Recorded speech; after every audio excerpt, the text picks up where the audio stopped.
Acts 24. Paul before Felix.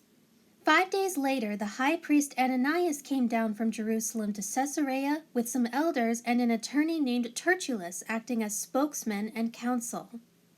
They presented to the governor their formal charges against Paul. After Paul had been summoned, Tertullus began the complaint against him, saying to the governor, "Since through you we have attained great peace, and since by your foresight reforms are being carried out for this nation, in every way and in every place, most excellent Felix, we acknowledge this with all gratitude. But so that I do not weary you further, I beg you to grant us by your kindness a brief hearing. For we have found this man to be a public menace and one who instigates dissension among all the Jews throughout the world, and a ringleader of the heretical sect of the Nazarenes. He even tried to desecrate the temple, but we took him into custody, and we intended to judge him by our law, but Lysias the commander came, and with great force took him out of our hands and ordered his accusers to come before you. By interrogating him yourself concerning all these matters, you will be able to determine the truth about these things with which we charge him." The Jews also joined in the attack, declaring and insisting that these things were so. When the governor nodded for him to speak, Paul answered, "Knowing that for many years you have been a judge over this nation, I make my defense cheerfully and with good courage. As you can easily verify, it has been no more than 12 days since I went up to Jerusalem to worship.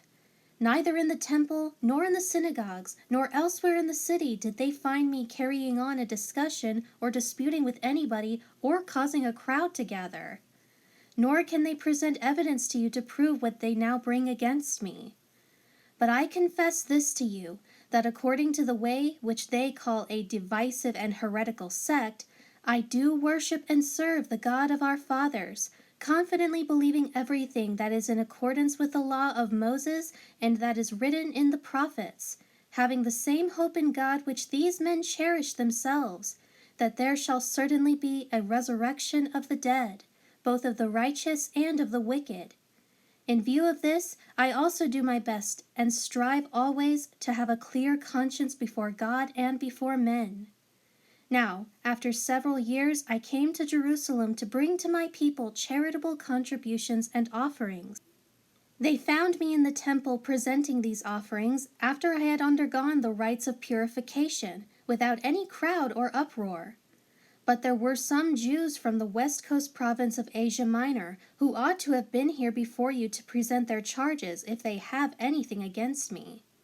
Or else let these men tell what crime they found me guilty of when I stood before the council, other than for this one statement which I had shouted out as I stood among them, "For the resurrection of the dead, I am on trial before you today." But Felix, having a rather accurate understanding about the way, put them off, saying, "When Lysias the commander comes down, I will decide your case."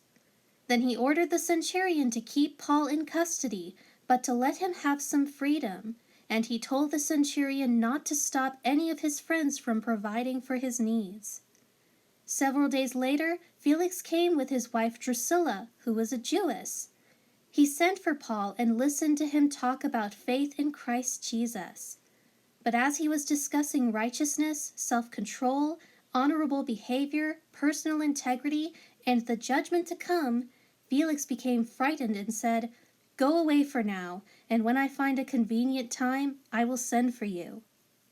At the same time, he was also hoping to get money from Paul as a bribe. So he continued to send for him quite often and talked with him. But after 2 years had passed, Felix was succeeded in office by Porcius Festus, and wishing to do the Jews a favor, Felix left Paul imprisoned.